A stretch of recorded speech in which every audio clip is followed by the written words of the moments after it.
guys, welcome back to Mika Reaction Reviews, reacting to things on the internet. And today we're returning to Dr. Peterson and Ben Shapiro. I don't know if this is the first time I've reacted to Ben Shapiro on his channel, but if it is, welcome. If not, welcome back.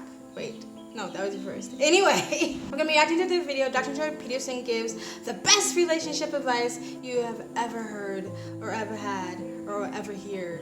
Yes, this was uploaded 3 days ago and it has 870,000 views and 38,000 likes. So we're gonna get right into it, but before you do, if you like this type of videos, please like, comment, subscribe, hit that bell to get notifications when I do upload. All that really does help with the algorithm, guys. And if you want to support the channel even further, you can donate. My PayPal me link is in the description box below and also in the comment section. Of course, it helps, but you don't have to. You can just like, comment, and subscribe. And another great way to support this channel is join my brand new membership program. Different levels, different tiers, and different perks. Or you can visit my brand new merch shop. If you guys like the type of videos I react to on this channel, if you like the music and the type of conversations we have, pick up one of these statement shirts today. Start a conversation, speak your mind. We carry t-shirts, hoodies, sweatshirts. Christmas is coming up. Pick up a Christmas gift or two, or just treat yourself. And it's a way for you guys to support this channel. 9 to 12 business days for the United States, 12 to 15 business days international, and 4 to 5 rush domestic for the holiday season. Pick up your shirt today. Other than that, sit back, relax, and enjoy the video. All right, here you go.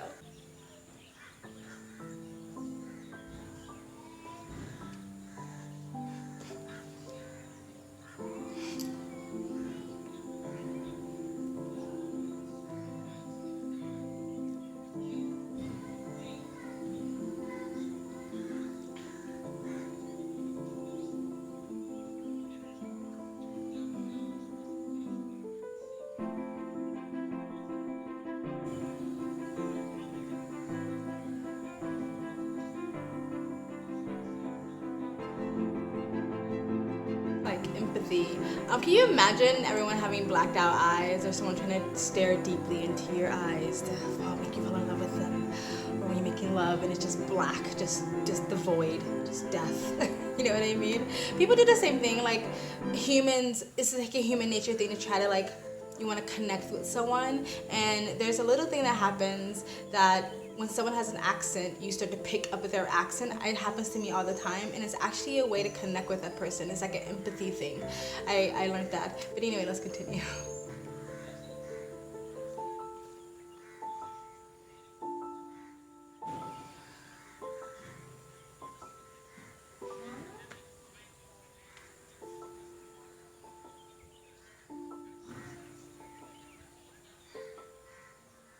Climax.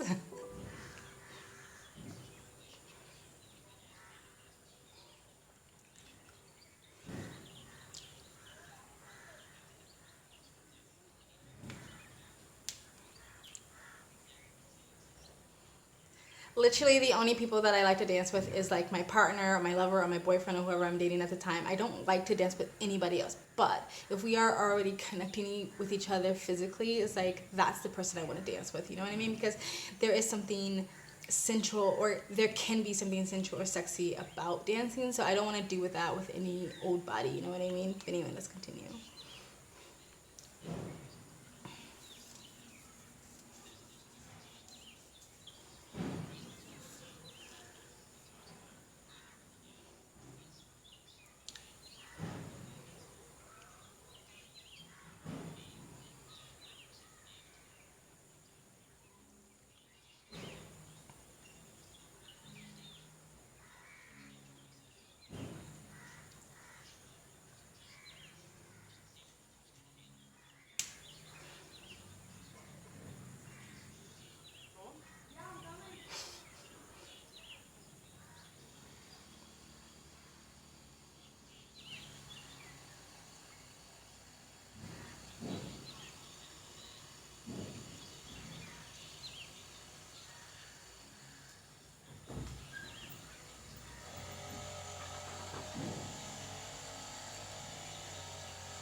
Hopefully.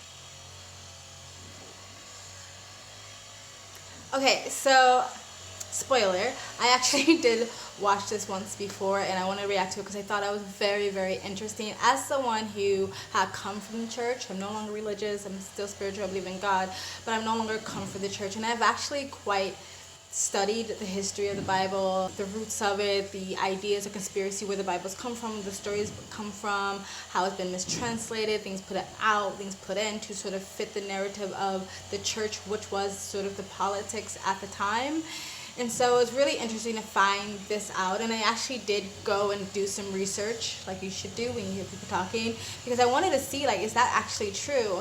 And there's a few different definitions flying around about the name. I cannot pronounce that name that Ben said, but when you break it down or when you take, because it's two, the name that he said, it was two words, not just one word. And so you break it down, it can mean a couple of different things. But the whole like idea that that was not the intent that God gave Eve, that's not the belief system God had for Eve as just a simple helper, and that was the name that Adam gave Eve after they left the garden, right? And to see it as just like, oh, she's just my helper, or she's just sort of object of something that I need to use or need to feed my needs. And then of course as time went on, the idea of helper, which is a very simplified, dumbed down definition of the name, or the idea that God had for Eve is dumbed down as just helper. It was seen as sort of submissive or even a servant role. And a lot of people, men and women in church and religion, have used that for a very, very long time. They're sort of like, women are sort of beneath. You know, they use this story, and to find out that that wasn't actually the original purpose for Eve, help her against you as a what word did he use, as an adversary, and or as someone to push against you or to push you almost to make you better, a better person or a better human being or a stronger person, a stronger man. And I also think that kind of pushes back against this sort of, I don't know, red pill, manosphere, traditionalist sort of idea that women should be sort of submissive, quiet, meek, fallow, put your head down, just be quiet, and kind of dumb down and just sort of allow the man. Now, I actually do agree with the whole, like, let the man lead. I like that in my relationships.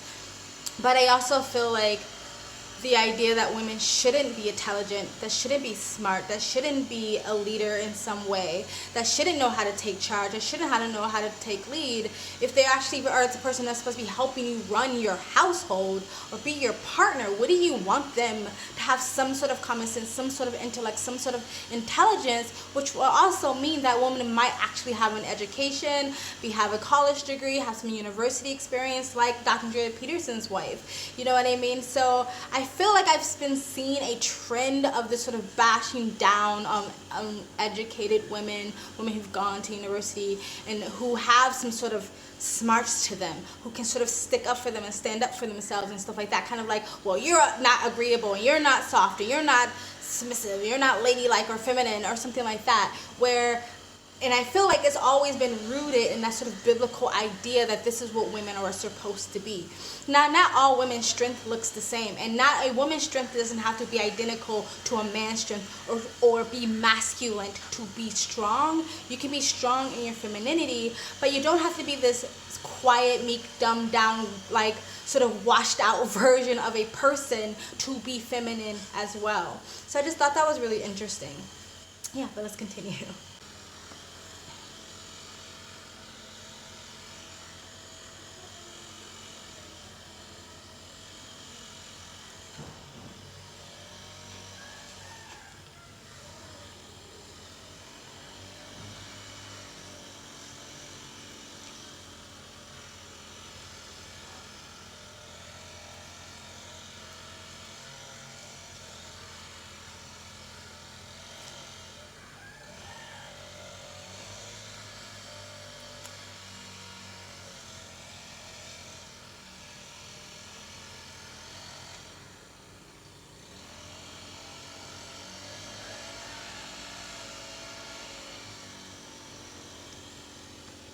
So exactly, like, why would you not want a woman that has a brain and can actually carry a conversation. Like, the sexiest thing to me is a man that can like fuck me intellectually. Like, let's like talk, let's get deep. Like, I like that is hot. An intellectual man is freaking amazing. And Dr. Jordan Peterson is such a well-respected man, especially amongst men, and even in the manosphere red pill sort of community, even in a traditional sort of community where they use a lot of Dr. Jordan Peterson to sort of prove their points and maybe misquote him here and there.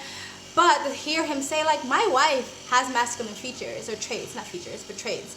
My wife can be disagreeable and even aggressive.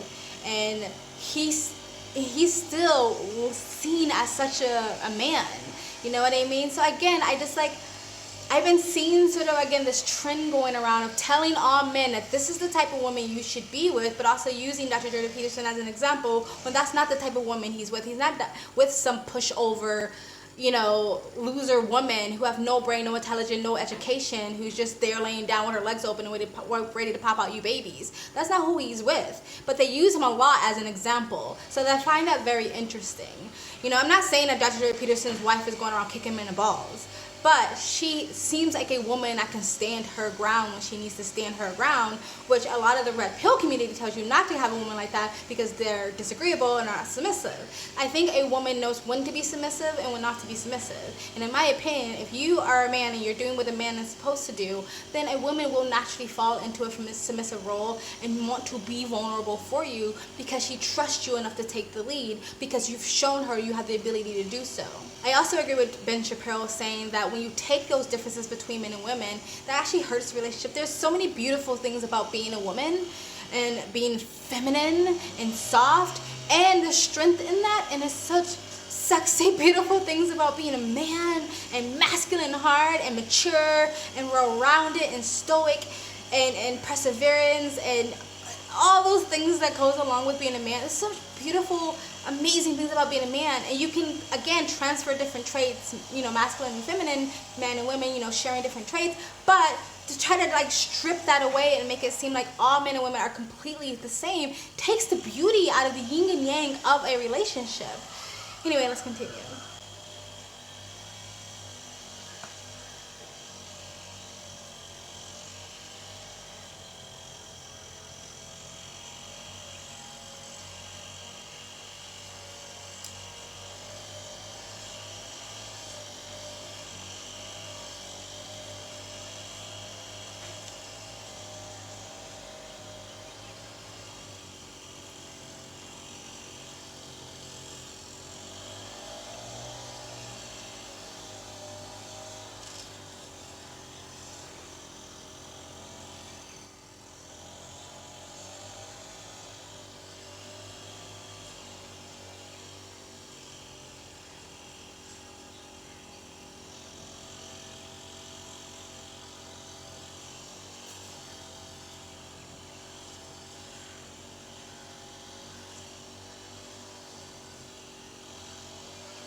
I'm gonna stop it there. So I like when Ben Shapiro said, like, of course you would see a woman as an object if you, or just as a thing to use if you only see women as an object. Just to be there, be my helper, be my servant, just be there. And I kind of feel like maybe that is why a lot of people, again, I'm not saying, let me make it clear, I'm not saying all the red pill community, all the manosphere, and I'm glad that men have a space to talk about men issues. I think that's very important. I think the space should be focused on how to better yourself as a man and less on women, but that's my own opinion. And so I like how you said that, because maybe that's why what I see certain type of men really push this idea that women are here for this purpose and this is how they should be and that is it. like maybe that's why, because that's all they see that person as, is just an object or thing for me to use or feed my purposes or whatever. And like I personally think the fact that people or living things can make another living thing, the fact that I look at a woman and I see her pregnant baby and I'm like, there's a person in there, a human being with eyes and mouth and teeth and arms and stuff like that, mostly, you know what I mean? And they're gonna grow up to be a whole fucking person and have a whole life and have a whole lived experience on this planet and have causative effects and ripples effects throughout the world. Like, that is freaking amazing. However,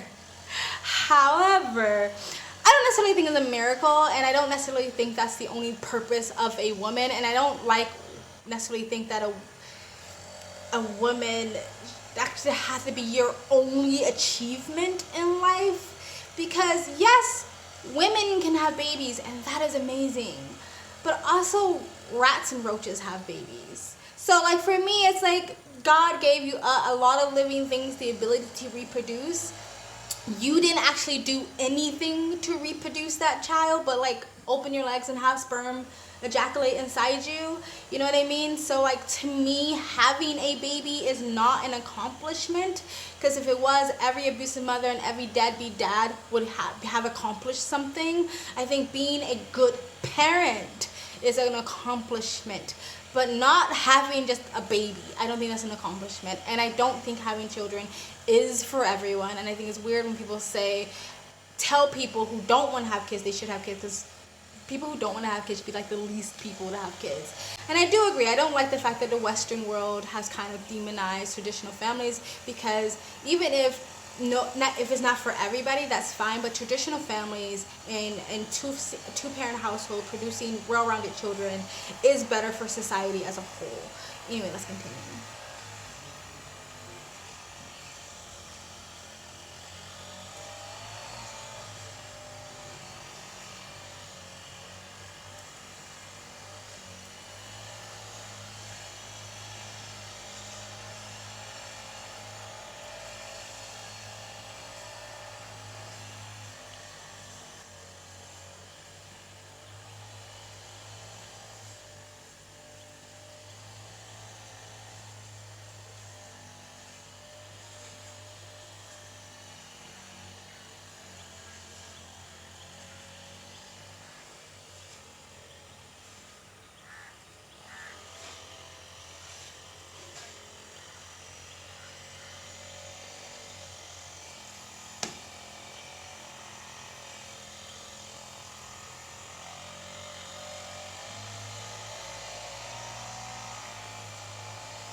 Okay, so that's very interesting, because I feel like that is the opposite again of what not everyone, maybe I'm just not watching the right channels, maybe roommates may be different, but some of the channels I've seen of these red pill manosphere people who just kind of regurgitate the same thing that Kevin Samuels said and take some things that Dr. Julia Peterson said and just make their own sort of narrative out of it.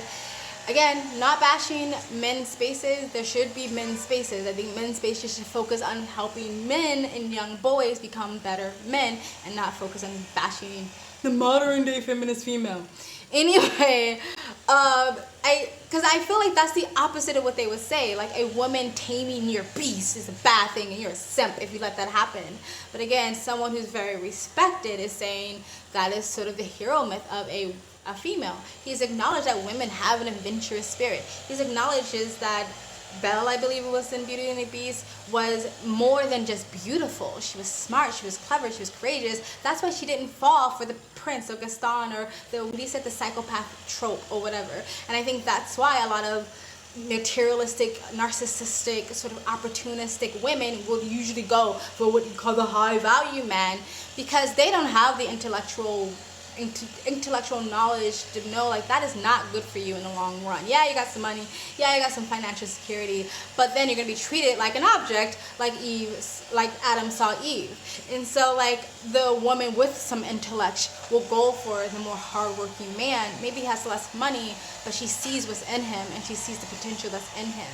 You know what I mean? But it's sad where I feel like, again, I see this trend of telling young men that is not the woman you go for. You don't go for the woman that's smart, intelligent, courageous, adventurous, can outspoken, well-spoken, can stand up for herself. They tell you to just go for the pretty young thing, 19, 18, so you can train her to be a puppy to you and do whatever you want her to do. I feel like that is not a great recipe to have a really good life. Like my worst fear is sitting across a husband and being bored as fuck. Like you want someone to push you, you want someone to keep helping you build and grow, and some 19-year-old, 18-year-old girl who doesn't have any life experience isn't gonna do that unless you are also a 19, 18-year-old boy. So I just thought that was interesting. But anyway, let's continue.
That feminism is just a product of the patriarchy.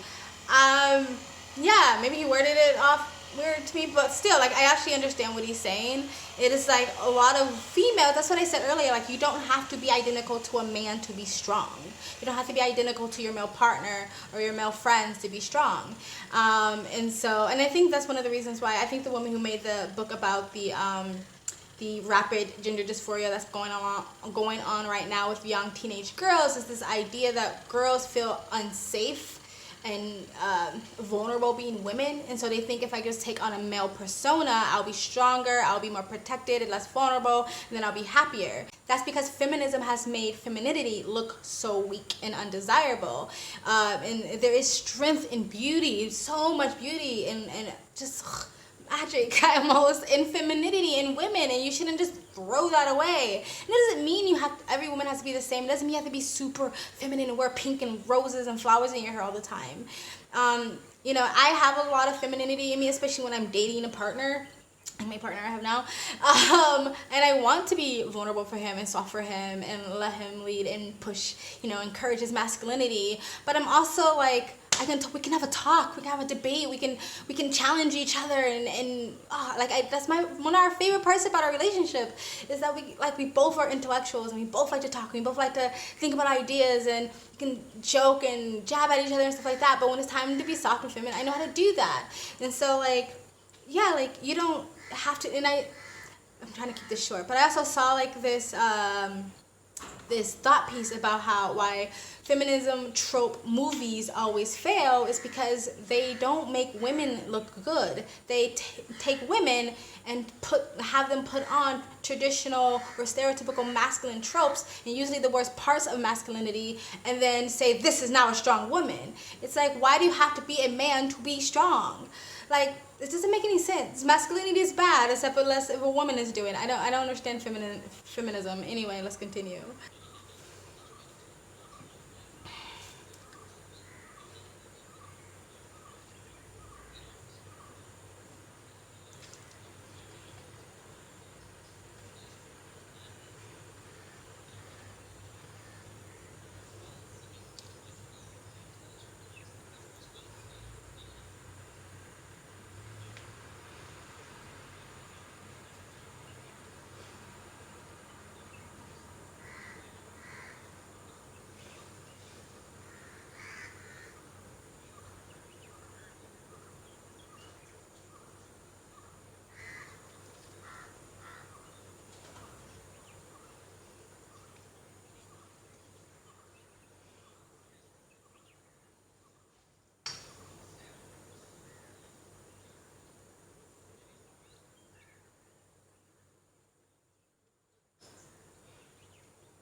No, it's not. It's the market. It's just, if you want to get that money, that coin, that's what you have to do. And you have to sacrifice some things. And that can be relationships, that can be motherhood, or whatnot. I would rather those women not have kids and then neglect their kids than have kids.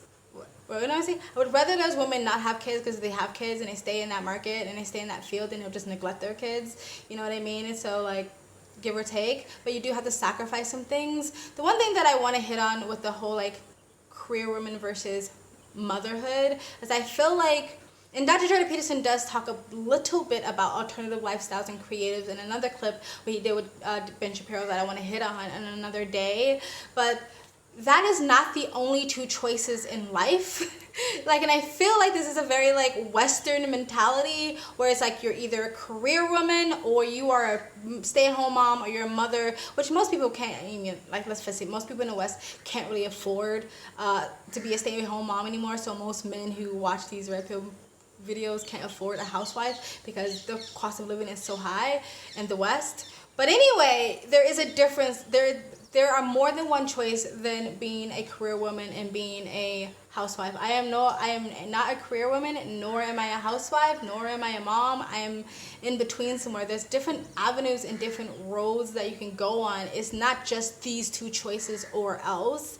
And because I live in an alternative lifestyle and I've lived here for a long time in this space and I've been around this space and around these people for a long time, I see all these other options and ways to live your life. And so, like, he does hit on it in another video where it's like, yeah, there are other options, there are alternatives. Not everybody actually fits this career woman or housewife or be this or be that role, and that's just the majority. That's just, generally speaking, that's what most people are going to fall on along the lines of. So I understand that's why he sticks to the generalities. This is what most people are going to do, this or that. And I don't think motherhood is for everyone. I'm not saying I will never be a mom, but at the same time, like, it's just, I live my life a certain way and I understand that I might be sacrificing that, and I think I might be okay with that because, I don't know, like, I love my life.